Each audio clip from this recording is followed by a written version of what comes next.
सिंधुदुर्ग जिल्ह्यात प्रथमच ओरोस इथं Mahindra first choice multi brand car service workshop Jaitapkar automobiles. माझं कोकणवर सगळ्यात जास्त प्रेम आहे। कोकणातील तरुणांना शिवसेना भाजपच रोजगार देऊ शकतं। काँग्रेस राष्ट्रवादीने घोटाळ्यात 15 वर्षे वाया घालवली, त्यामुळे पुन्हा एकदा विनायक राऊत यांच्या पाठीशी राहा असं आवाहन युवा सेना प्रमुख आदित्य ठाकरे यांनी केलं। वेंगुर्ला येथील जाहीर सभेत ते बोलत होते। पाहुयात काय म्हणाले Aditya Thackeray. Jaitapkar builders and developers 20 वर्षांपासून गृहस्वप्न साकार करणारं एक नातं विश्वासाचं। भारत माता की जय, भारत माता की जय, वंदे मातरम, वंदे मातरम। आज खरोखर पुन्हा एकदा कोकणात येऊन एवढा आनंद होतोय, कारण आपल्याला सर्वांना तर माहिती आहे की महाराष्ट्रात कुठच्याही जिल्ह्यात जास्तीत जास्त प्रेम असेल माझ्या आजोबांचं म्हणजे हिंदवी सम्राट बाळासाहेब ठाकरेंचं तर ह्या कोकणावर। तसंच माझ्या आईकडून देखील माझं आजोळ हे कोकण मधलंच आहे आणि मग कोकण भगवा आहेच, पण एवढे वर्ष मी बघत आलोय, कोकणात फिरत आलोय, निवडणुकी असतील, भूमिपूजन असतील, उद्घाटन असतील, कुठे ना कुठेतरी माझ्या मनात माझ्या हृदयात ते कोकण एवढं बसलं की गेले 5 वर्ष काम असेल किंवा नसेल आम्ही कोकणात उगाचच्या फेऱ्या मारत असतो, कारण कोकण एवढं सुंदर आहे, हिरवंगार आहे, शांत वाटतं। आणि आपण केसरकर साहेबांना विचारा, वैभवजींना विचारा, रत्नागिरीत वायकर साहेबांना विचारा, उदयजींना विचारा, कुणालाही विचारा, प्रत्येक महिन्यात मला त्यांचा फोन असतो की माझा काय नंतर फोन असतो की काय भूमिपूजन आहेत का, काही उद्घाटन आहेत का, त्यांना काय झालं नाही मला कोकणात यायचं आहे म्हणून मी विचारतो। पण एरवीकडे काही कारण पण नसेल असं आम्ही येत राहिलो आहे, कारण मागच्याच वर्षी 2-3 वेळा पदवीधर निवडणूक असेल, सेनेट निवडणूक असेल आणि कोकण एक असा जिल्हा आपल्याकडे, रत्नागिरी असेल, सिंधुदुर्ग असेल, हे दोन्ही जिल्हे पावसाळा असेल, उन्हाळा असेल, हिवाळा असेल, कधी थंडीत, उन्हाळ्यात, कधीही या तुम्ही कोकणात, पण मनाला एवढा आनंद मिळतो की मला वाटतं दुसरं कुठचाही आपल्याकडे असा प्रदेश नसेल। खरोखर कोकणाबद्दल प्रेम जसं सांगत राहिलो तर मला वाटतं पुन्हा रात्र निघून जाईल, पण आज राजनजी पण माझ्या बाजूला बसले, कित्येक वर्षानंतर मी यांना भेटतो, मला खूप आनंद झाला तुम्हाला पुन्हा एकदा भेटून। लहान असताना केलं मध्ये काही गैरसमजात दूर गेलेले, पुन्हा एकदा भगवा हाती घेतलाय, मला खरोखर आनंद होतो। मला वाटतं त्यांच्यासाठी एकदा टाळ्या वाजवा की त्यांनी पुन्हा एकदा भगवा हाती घेतला। पण आज मी काही प्रचार करायला आलेलो नाहीये, सांगायला आलो नाही कुठे मतदान करायचंय। जसं मी सांगितलं की ज्या कोकणावर माझ्या आजोबांचं प्रेम होतं त्या कोकणाचा आज आशीर्वाद घ्यायला आलो नाही, कारण आपण पूर्ण महाराष्ट्र जिंकायला निघालो। केसरकर साहेब मी पूर्ण महाराष्ट्र फिरतो, आपण पण फिरत असाल, आपल्याकडे तर इतर रिपोर्ट देखील येत असतात। असं म्हणतात आपल्या महाराष्ट्रात की प्रत्येक 50 मैलांवर आपण वागतो कसं, आपण भाषा कुठची बोलतो, आपण खातो काय, हे सगळं बदलत असतं। आपली भाषा देखील बदलत असते, आपण कसं खातो, काय खातो, तिखट खातो की गोड खातो, हे सगळं बदलत असतं। पण ह्यावेळी पूर्ण महाराष्ट्रात मला एक साम्य सगळीकडे दिसतं। तुम्ही विदर्भात जा, तुम्ही मराठवाड्यात जा, उत्तर महाराष्ट्रात जा, खानदेशात जा, पश्चिम महाराष्ट्रात जा, कोकणात या, मुंबईत या, ठाण्यात या, कुठेही बघितलं, या इतर गोष्टी जरी वेगळ्या असल्या तरी एक गोष्ट मला मनात पक्की दिसते आणि लोकांच्या डोळ्यांमध्ये दिसते, हृदयामध्ये दिसते, हावभावामध्ये दिसते, ते म्हणजे सगळीकडे मला एकच रंग दिसतो, तो म्हणजे भगवा, भगवा आणि भगवा सगळीकडे दिसतो। तो भगवा मला सगळीकडे दिसतोय। प्रत्येक मतदारसंघाने हा निश्चय केलेला आहे, पक्क ठरवलेला आहे की जिथे धनुष्यबाण तिथे धनुष्यबाण आणि जिथे कमळ तिथे कमळ, यालाच मतदान करायचं, दुसरा कुठचाही झेंडा इथे आणायचा नाही, भगवाच आणायचा, शिवसेना, भाजप, आरपीएम, महायुती जिंकून द्यायची, दुसऱ्या कुठच्याही पक्षाला मतदान करायचं नाही, हे मला निश्चय महाराष्ट्रात दिसतंय। सगळीकडे एकच रंग आहे, कारण केंद्रात जे सरकार बनणार आहे त्याचा जर खऱ्या अर्थाने आपल्याला फायदा घ्यायचा असेल, प्रत्येक गावात फायदा घ्यायचा असेल तर प्रत्येक ठिकाणी एनडीएचाच उमेदवार आणि एनडीएचंच सरकार आणायचं, हे प्रत्येक ठिकाणी मला महाराष्ट्रात दिसत आहे। आणि मग कोकण तर भगवच आहे, कोकणात काही वेगळं होऊ शकत नाही। पण एक गोष्ट तुम्हाला सांगतो की जसं मी सगळीकडे फिरतो आणि महाराष्ट्रात 48च्या 48 जागा या शिवसेना भाजपच्या आल्या तरी मला आश्चर्य वाटणार नाही, तर हेच वातावरण मला पूर्ण 48 जागी दिसतंय। पण जरी हे करत असलो आपण, जरी प्रचार आपण करत असलो आणि फिरत असलो, सगळीकडे मी भेटीगाठी करतो आणि याआधी देखील 5 वर्ष मी फिरतोय, निवडणुकींसाठीच नाही तर वेगळी वेगळी विकास कामं असतील, असतील, उद्घाटन असतील आणि पलीकडे जर मराठवाड्यात किंवा विदर्भात बघितलं तर दुष्काळी भागात करतोय आपण. प्रत्येक ठिकाणी शिवसेनेचा कार्यकर्ता हा मदतीने धावून जातोय, मदत करायला धावून जातोय. पण कुठेही काँग्रेसचा हात आणि राष्ट्रवादी काँग्रेसचं बंद पडलेलं घड्याळ हे कुठेही दिसलेलं नाही, कुठेही दिसलेलं नाही मला गेले 5 वर्ष. आणि मग जसं मी सांगितलं आता की पालकमंत्री असतील, खासदार असतील, आमदार असतील, आपले मला जेव्हा फोन करतात की आदित्यजी इथे भूमिपूजन करायचं, इथे उद्घाटन करायचं, कितीतरी गोष्टी आपण या कोकणात देखील आणल्या. गेल्या 5 वर्षात मला वाटतं प्रत्येक 3 महिन्यानंतर मी पुन्हा येत राहिलेलो आहे. कारण काही ना काहीतरी विकास कामं आपण आणतोय, काही ना काहीतरी नवीन गोष्टी करतो. महिलांसाठी असेल, तरुणांसाठी असेल, शिक्षणासाठी असेल, रोजगारासाठी असेल. आपण बघाल तर जी वचनं आपण गेल्या 5 वर्षापूर्वी दिलेली, 2014 मध्ये दिलेली, ती सगळी वचनं आपण पूर्ण केलेली आहेत आणि पूर्ण करत आहोत. कुठे एक वचन देखील असं नाहीये जे आपण खोटं बोललेलं आहे आणि ते आपण करत नाही. चिपीचं उद्घाटन असेल, आता आपण बघितलं चिपीवरनच मी येत असताना एअरपोर्ट, एवढं चांगलं एअरपोर्ट झालेलं आहे, खरोखर अभिमान वाटेल आपल्याला आणि महाराष्ट्राला. असं एअरपोर्ट आपण इथे सिंधुदुर्गात चांगलं केलेलं आहे. जेव्हा एअरपोर्ट चांगलं होतं, मुंबई गोवा चौपदरीकरण आपण जे वचन दिलेलं ते पूर्ण करत आहोत. आणि मला हे देखील माहिती आहे की नुसतं ते वचनाला आपण पूर्ण करत नाही आहोत. वचन पूर्ण करत असताना कुठच्याही गावातून एखादं निवेदन जरी आलं की रस्ता थोडा इथे वळवा, रस्ता थोडा तिथे वळवा, हे झाड वाचवा, ही वस्ती वाचवा, उद्धव साहेबांनी स्वतःहून फोन करून नितीन गडकरीजींबरोबर चर्चा करून की ते सगळे प्रश्न आपण मार्गी लावलेले आहेत आणि सोडवलेले आहेत. त्याचा मला सार्थ अभिमान वाटतो आज इथे. म्हणजे कोकणावर जर प्रेम असेल, विकास कामं आणायची असतील, तरी नुसतं विकास कामं म्हणजे केंद्राचा किंवा राज्याने या जिल्ह्याचा विकास करून विकास होणार नाही, तर आपण इकडचा निसर्ग जपून सगळा विकास करतोय. नाहीतर काँग्रेसच्या राज्यामध्ये मला माहिती असा कट रचला जात होता की इतर राज्यांमध्ये जसं बघतो आपण, निसर्ग चांगला असेल तर काही वेगळ्या वेगळ्या उद्योजकांना विकून टाकायचं, ते इंडस्ट्री आणायची, पण अशी इंडस्ट्री आणायची की इकडचा माणूस त्याला नोकरी मिळणार नाही, इकडचा निसर्ग मारला जाणार आणि मग इथे प्रदूषण वाढेल. असा विकास आपण कधीही हात धरलेला नाही. पण हे सगळं करत असताना हे देखील मला जाणवत आहे की गेल्या 5 वर्षात आपण जी कामं करत आहोत, ज्या वेगाने आपण कामं घ्यायला पाहिजे ती त्या वेगाने आपण कामं घेतलेली आहेत. पण आज खऱ्या अर्थाने जर महाराष्ट्राला सुजलाम सुफलाम बनवायचं असेल तर आपल्याला अजून 5 वर्ष लागतील. कारण जर तुम्ही विचार करून मागच्या 5 वर्षात काय केलं तर मी तुम्हाला एवढं स्पष्टपणे उत्तर देऊ शकतो की मागची 5 वर्ष आपली या काँग्रेस आणि भ्रष्टवादी काँग्रेसने ज्यांनी पैसे खाल्लेत लोकांचे ते राष्ट्रवादी कसे होऊ शकतात. पण काँग्रेस आणि भ्रष्टवादी काँग्रेसने जी 15 वर्ष महाराष्ट्रात सत्ता घेतली आणि केंद्रात 10 वर्ष घेतली, तुम्ही एक काम मला असं सांगा जे त्यांनी इथे करून दाखवले किंवा देशभरात असं करून दाखवलं असेल ज्याच्यात त्यांचा हात पैशासाठी गेला नाही. एक काम मला असं दाखव. आणि म्हणून मी हे सगळीकडे सांगतो, जिथे जिथे मी जातो तिथे हे सांगतो. आणि हे खरं सांगायला हे सत्य लोकांसमोर आलं पाहिजे की गेली 5 वर्ष आपली युती सरकारची आणि त्याच्या आधीची 15 वर्ष जर तुम्ही त्यांची तुलना केली तर 15 वर्ष जी फुकट घालवलेली महाराष्ट्राची, जी पापं काँग्रेस आणि भ्रष्टवादी काँग्रेसने आपल्या महाराष्ट्रात केली, ती गेली 5 वर्ष या युती सरकारची ती पापं मिटवण्यात गेली. आणि पुढची 5 वर्ष आता महाराष्ट्र पुढे नेण्यात जाणार आहेत. याला आपण आता पुढे कितीतरी पापं या काँग्रेस आणि भ्रष्टवादी काँग्रेसने केलं, कितीतरी घोटाळे केलेत. आजपासूनचा घोटाळे तुम्ही आपल्याला सुरू केले असतील. तुरीचा घोटाळा होता, सिंचनाचा घोटाळा होता, कितीतरी असे घोटाळे केले असतील जे आपल्याला माहिती देखील नसतील. तेलगी घोटाळा होता, आपण यांना आता विसरून गेलोय. आणि आपल्याला हे समोरून विचारतात तुम्हाला लाज वाटते का. यांना मला सवाल विचारायचा आहे की तुम्हाला हा प्रश्न विचारताना लोकांसमोर जाताना तुम्हाला लाज वाटत नाही का. जी पापं तुमची 15 वर्ष तुम्ही केली ती मिटवण्यात आमची 5 वर्ष गेलेली आहेत. किंवा किती अजून वर्ष जातील आम्हाला माहिती नाही. मी जिथे जिथे जातोय, तुम्ही विदर्भात जा, विदर्भात लोक मला सांगतात की आदित्यजी आमच्यावर अन्याय झाला काँग्रेसच्या राजवटीत. बाजूला मराठवाड्यावर न्याय झाला कारण तिथे 9 वर्ष त्या 15 वर्षातून मुख्यमंत्री होते. मराठवाड्यात गेलो, मी मराठवाड्यात फिरलो, दुष्काळी भागात फिरलो, आता निवडणुकीत फिरलो, त्याच्या आधी देखील फिरलो. एवढी भयानक परिस्थिती, एवढा भीषण दुष्काळ होता. मला वाटलं अरे इथे तरी न्याय झाला असेल, इथून मुख्यमंत्री होते, इथूनच काही मोठे नेते होते, त्यांचे इथे तरी न्याय झाला असेल, जर विदर्भावर अन्याय झाला असेल. तिथे देखील विचारलं तर प्रत्येक शेतकरी, प्रत्येक तरुण वर्ग, प्रत्येक महिला मला सांगते नाही आमच्यावर अन्याय झाला.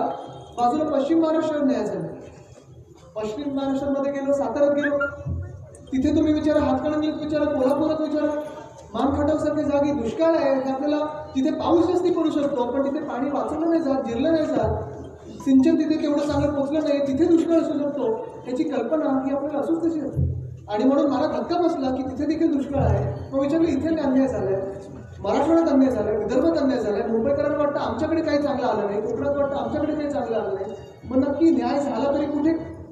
आणि मग आज जेव्हा राहुल गांधी बोलतात की न्याय करेंगे, प्रत्येक माणसाला 72,000 रुपये द्याल, गरिबी हटा तुमच्या आजीनी नारा दिलेला, 30 वर्ष 40 वर्ष गरिबी तुमची देशाची हटली नाही, स्वतःची हटली, आणि आता सांगते न्याय करेंगे.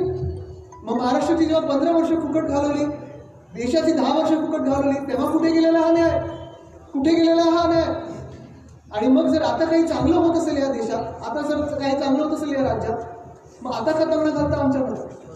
आणि म्हणून मी सगळीकडे प्रचार ह्याच्यासाठी करत फिरत आहे, कारण मला माहिती आहे लोकांनी पक्क जरी ठरवलं असेल तरी मला लोकांच्या मनात बिलवायचं आहे की 8वा ते दिवस 95 ते 99 जेव्हा आपलं सरकार होतं आणि विकासाची गंगा पुन्हा एकदा महाराष्ट्रात आलेली, सुजलाम सुफलाम, सुशिक्षित, सुसंस्कृत, सुरक्षित महाराष्ट्र जेव्हा होता, कितीतरी आपण प्रोजेक्ट असे हाती घेतलेले, वेगळे प्रोजेक्ट हाती घेतलेले, जे सरकार गेल्यानंतर बंद पडले. आणि दुःख त्याच गोष्टीचं होतं आणि भीती त्याच गोष्टीची वाटते की पुन्हा एकदा जी संधी आपल्याला मिळालेली आहे, त्या संधीचं सोनं करायचं की फुकट घालू आपण, हे आज महाराष्ट्र ठरवणार. या 5 वर्षात मी बघतो जिथे प्रचाराच्या वेळी जात असेल, दुष्काळाच्या वेळी जात असेल, इतर वेळी जात असेल, सगळीकडेच चांगले रस्त्याची कामं होतात, एअरपोर्ट मोठे होतात, आणि जेव्हा एअरपोर्ट सारखं चांगलं काम होतं किंवा रस्त्याची कनेक्टिव्हिटी होते, चौपदरीकरण होतं, हायवे वाढतो, तेव्हा नवीन हॉटेलला येऊ इच्छितात, तेव्हा इंडस्ट्री हब होऊ शकतं, MIDC कदाचित येऊ शकते, एज्युकेशन हब होऊ शकतं.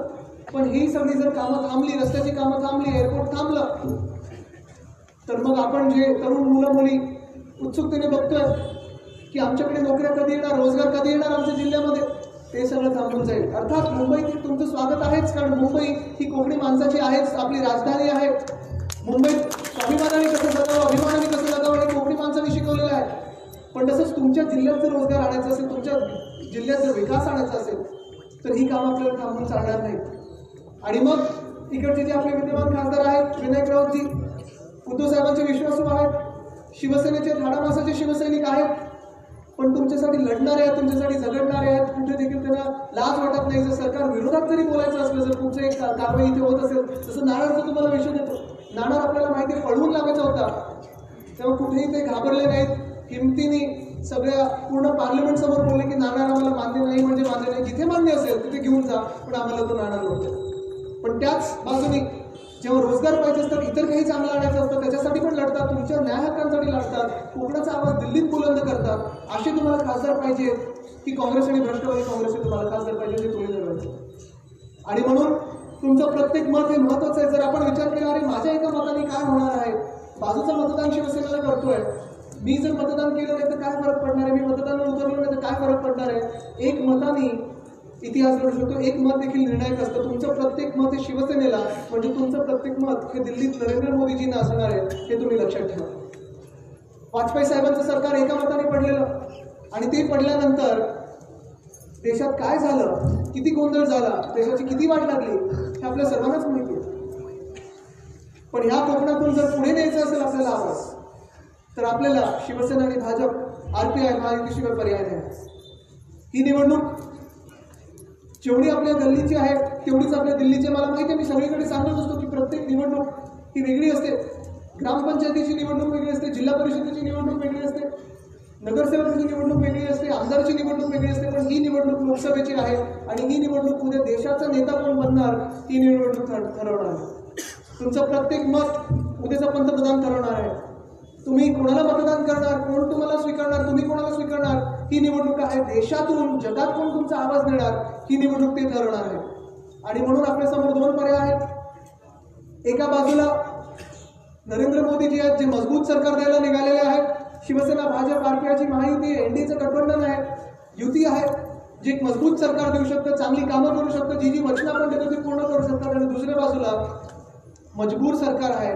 एका बाजूला 56 इंचाची सीना आहे आणि दुसऱ्या बाजूला 56 पक्षांचा महागठबंधन आहे. हातात हात तर आहेत, पण तंगडं पण आहे त्यांचं.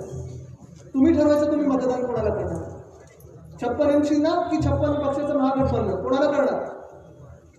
मजबूत सरकार पाहिजे की मजबूर सरकार पाहिजे हे तुम्ही ठरवायचं. कारण तुम्हाला 1-2 गोष्टी सांगतो मी, काय काय होऊ शकतं तिथे. इथे जर तुम्ही शिवसेनेचा खासदार निवडून दिला तर केंद्रात आपलं सरकार बनतंय, इथे विकासाची गंगा येते, इथे विकास काम आपण करू शकतो, आणि नरेंद्र मोदीजी हे प्रधानमंत्री करू शकतो.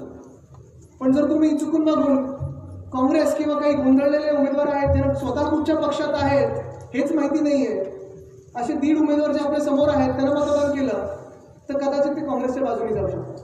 बरं, त्या 56 पक्षांमधून प्रत्येक जणाला प्रधानमंत्री बनायचं, म्हणजे 6-6 महिन्याचे हे प्रधानमंत्री बनणार, प्रत्येक गल्लीतून एक प्रधानमंत्री बनणार. पण कदाचित जर तुम्ही काँग्रेससाठी मतदान केलं तर उद्याचे प्रधानमंत्री हे राहुल गांधी बनू शकतात, हे राहुल गांधी बनू शकतात. आणि मग आता तुम्ही विचार करा पुढे की देशाचे प्रधानमंत्री राहुल गांधीजी झाले तर काय होईल देशाचं, काय होणार आहे देशाचं. तुम्हाला उदाहरण देतो मी, मग तुम्ही ठरवा कोणाला मतदान करायचं. तुम्ही पहिली गोष्ट राहुल गांधीजींनी सांगितलेलं आहे की जर तुम्ही काँग्रेसला मतदान केलं आणि जर जसं मी सांगते पुन्हा पुन्हा, ही गल्लीतली निवडणूक नाहीये, ही गावाची निवडणूक नाहीये, ही जिल्ह्याची निवडणूक नाहीये, ही देशाची निवडणूक आहे. आणि म्हणून ते राष्ट्रप्रेमाचं मतदान तुम्ही केलं पाहिजे. तरुणांना मी खास करून सांगतोय, देशाचा विचार करा, पुन्हा पुन्हा विचार करा आणि मग ठरवून मतदान करा. कारण उद्या जर राहुल गांधी पंतप्रधान झाले तर त्यांनी सांगितलेलं आहे की आपल्या देशात काश्मीर असं दूर होत चाललेलंच आहे, पण काश्मीरमध्ये 370 कलम जे आहे ते तसंच्या तसंच ठेवणार. म्हणजे काश्मीर जो आपल्यापासून दूर होत चाललेला आहे तो तसाच दूर राहील. आपण कधी तिथे घर घेऊ नाही शकणार आणि कोणी हिंदुस्थानचे काश्मीरमध्ये राहू नाही शकणार. जो आपला देश आहे काश्मीर, तिथे आपण कोणी राहू नाही शकणार. हे तुम्हाला मान्य आहे? तुम्हाला मान्य आहे? दुसरी गोष्ट तुम्हाला सांगतो मी, त्यांनी सांगितलेलं आहे 124 कलम म्हणजे देशद्रोहाचा कलम. तुम्ही भर चौकात तिरंगा जाळला, देशाच्या विरोधात काही कारवाई केली तर तुमच्यावर देशद्रोहाचा खटला चालू शकतो.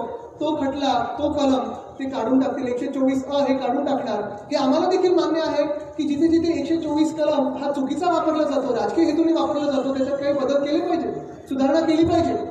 पण देशद्रोहाचा कलम हा काढून टाकणं, हा खटला न चालवणं, तुम्ही विचार करा देशासाठी किती हानिकारक होऊ शकतं. म्हणजे तुम्ही काही करा होतं, देशाचा तिरंगा जाळा तरी चालेल या लोकांना, पण देशात बाकीच्यांचे चोचले जे चालू आहेत हे त्यांना मान्य आहे, पण 124 कलम मान्य नाही. असं राहुल गांधींचं सरकार तुम्हाला मान्य आहे? मान्य आहे? तिसरी गोष्ट तुम्हाला सांगतो आणि पुन्हा पुन्हा सांगतो, ही देशाची निवडणूक आहे, आपल्या गल्लीची निवडणूक नाहीये. काश्मीरमधले ओमर अब्दुल्ला जे आहेत, जे काँग्रेसचे मित्र पक्ष आहेत, मित्र आहेत राहुल गांधींचे, ते सांगतात की जर त्यांचं सरकार आलं, काँग्रेसचं सरकार आलं, त्यांचं महागठबंधन आलं तर काश्मीरसाठी ते वेगळा राष्ट्रपती, वेगळा ध्वज आणि वेगळा पंतप्रधान मागणार आहेत आणि ते करून घेणार आहेत. असं तुम्हाला या हिंदुस्थानची पाळणी तुम्हाला पुन्हा एकदा चालणार आहे का? चालणार आहे का? आणि कोकण हा जिल्हा आहे, कोकण हा प्रदेश आहे, कोकण हा असा देशातला भाग आहे जो देशप्रेमी आहे, भगवा आहे. तुम्ही मतदान कोणाला करायचं आहे तुम्ही ठरवणार आहे. निर्णायक मत शिवसेनेला की 1.5 जे उमेदवार आपल्या समोर उभे आहेत त्यांना मतदान करणार आहे, हा तुम्ही निर्णय घ्यायचा आहे आणि तुम्ही विचार करून मतदान करायचं आहे. मी जास्ती वेळ आपल्याला घेणार नाही कारण आपल्याला मुद्दे तर माहिती आहेत, पण मी प्रत्येक इथे तरुण तरुणीला सांगू इच्छितो की ते रोजगार आणण्याची जबाबदारी ही मी स्वतः घेत आहे. जसं 5 वर्षात आपण काम केलेलं आहे, 5 वर्ष जो आपण बेस बनवलेला आहे, इन्फ्रास्ट्रक्चरची कामं असतील, रस्त्याची कामं असतील, एअरपोर्टचं काम असेल, तसं पुढची 5 वर्ष आपली विकासाची कामाची असणार आहे. नुसतं इन्फ्रास्ट्रक्चर नाही तर पुढे जाऊन रोजगार कसा आणणार ही जबाबदारी मी स्वतः घेत आहे आणि हे वचन मी शिवरायांसमोर देत आहे. मी ते खोटं बोलू इच्छितो नाही. मी 28 वर्षाचा मुलगा आहे आणि 28 वर्षाचा असल्यामुळे माझी राजकीय कारकीर्द ती मला पुढची 50 वर्ष चालवायची. तर खोटं बोलून मला चालणार नाही. पुन्हा पुन्हा मला तुमच्यामध्ये यायचं, तुम्हाला उत्तर द्यायचं, तर तुम्हाला घेऊन पुढे जायचं आहे, पण खोटं बोलणार नाही. एज्युकेशनचं आपण चांगलं काही करू शकतो, शिक्षण पद्धती बदलू शकतो, पण ह्याच्यासाठी तुमचं निर्णायक मत हे शिवसेनेला असणं गरजेचं आहे. मला माहिती आहे की इथे दुसरा विचार होणार नाही, कोणाला कोणी घाबरणार नाही, पण मी अजून एक आज इशारा इथे देऊ इच्छितो. कारण इथे काँग्रेस ही एका बाजूला उभी आहे, दुसऱ्या बाजूला काही ज्यांचं मला नाव घेऊ इच्छितो नाही मी तसे लोक उभी आहेत. पण एका बाजूला जेव्हा आपण मतदान करू तेव्हा शिवसेनेला करू, देशप्रेमासाठी करू, राष्ट्रहितासाठी करू, देशासाठी मतदान करू, आणि दुसऱ्या बाजूला राहुल गांधींसाठी मतदान करू. तुम्हाला अजून एक गोष्ट सांगतो मी, आपल्याकडे त्यांच्यामध्ये फरक काय हा तुम्ही जाणणं गरजेचं आहे. कारण तुम्हाला मला माहिती आहे तुम्ही शिवसेनेला मतदान करणार आहे, पण तुम्ही मतदान करत असताना देशप्रेमासाठी मतदान करा, एका वेगळ्या रागाने मतदान करा. कारण हे मत हे दिल्लीत उद्या प्रधानमंत्री कोण बनेल हे ठरणार आहे.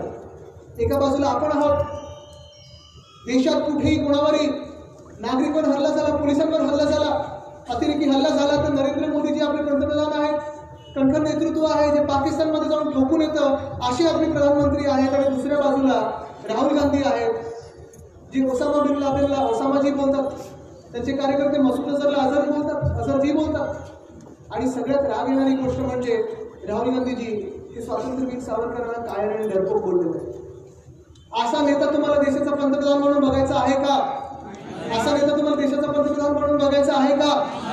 आणि म्हणून येत्या 23 तारखेला 23 एप्रिलला मला माहिती आहे तुम्ही मतदान कक्षात जाणार आहात, मतदान करणार आहात, शिवसेनेसाठी मतदान करणार आहात.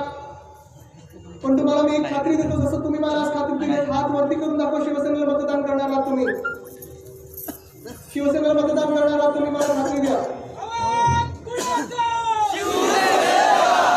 ही जसं तुम्ही शपथ दिलेली आहे मला, ही जसं तुम्ही शपथ नाही खात्री दिलेली आहे मला, तसंच मी तुम्हाला एक अजून वचन देतोय की कधी कधी असं होतं, जे 5 वर्षापूर्वीचे इथे काही गुंड फिरायचे, पाकिट चोर फिरायचे, सिंधी चोर फिरायचे, कदाचित तुम्हाला धमकू शकतात ते की नाही आम्हाला मतदान करा, आम्हाला मतदान करा. तुम्हाला आजच सांगतो मी, त्यांना इशारा देतोय की इथे जे कोण नागरिक बसलेत त्यांना धमकवायचा प्रयत्न जरी केला तरी याद राखा, सरकार आमचं येणार आहे, तुम्हाला ठोकल्याशिवाय आम्ही राहणार नाही. प्रेमाने समोर आलात तर मिठी मारू, प्रेमाने समोर आलात तर मिठी मारू, चांगलं काम घेऊन आलात तर चांगलं काम आपण करू. पण इथे कोकणवासीयांना जर त्रास देण्याचा प्रयत्न केला तर टक्कर ही शिवसेनेशी असणार आहे. आणि असं नाही की आपण टक्कर दिलेली नाही, टक्कर देऊन संपवलेलं आहे. माझ्या बाजूलाच केसरकर साहेब बसलेले आहेत, जयकांत शिकवेला सांगितलेलं आली रे आली की तुझी बारी आली, आणि मग त्यांच्या बाजूला पुढच्या वेळी हरवलेले आणि आपण जिंकलेलं सिंबा बसलेले. असो, पण हे फिल्मी डायलॉग जरी सांगितले असले तरी ताकद आणि हिंमत कशी असायला पाहिजे की विनायकरावजी असतील, केसरकरजी असतील, वैभवनाथजी असतील, आणि माझ्या समोर असंख्य शिवसैनिक जे बसलेले आहेत ह्यांच्यामध्ये, आणि इथून मी प्रेरणा घेऊन पुढे जातोय महाराष्ट्रात की कोणी महाराष्ट्राला काही वाकडं करण्याचा प्रयत्न केला तर टक्कर ही शिवसेनेची असणार. आणि म्हणून पुन्हा एकदा मी सांगतो, जर चांगला महाराष्ट्र घडवायचा असेल, चांगला कोकण घडवायचं असेल, सुजलाम सुफलाम महाराष्ट्र घडवायचं असेल, सुशिक्षित सुसंस्कृत सुरक्षित कोकण घडवायचं असेल तर तुमचं मत फक्त आणि फक्त धनुष्यबाण धनुष्यबाण धनुष्यबाण शिवसेना शिवसेना शिवसेनेलाच द्या. धन्यवाद. जय हिंद, जय महाराष्ट्र, वंदे मातरम.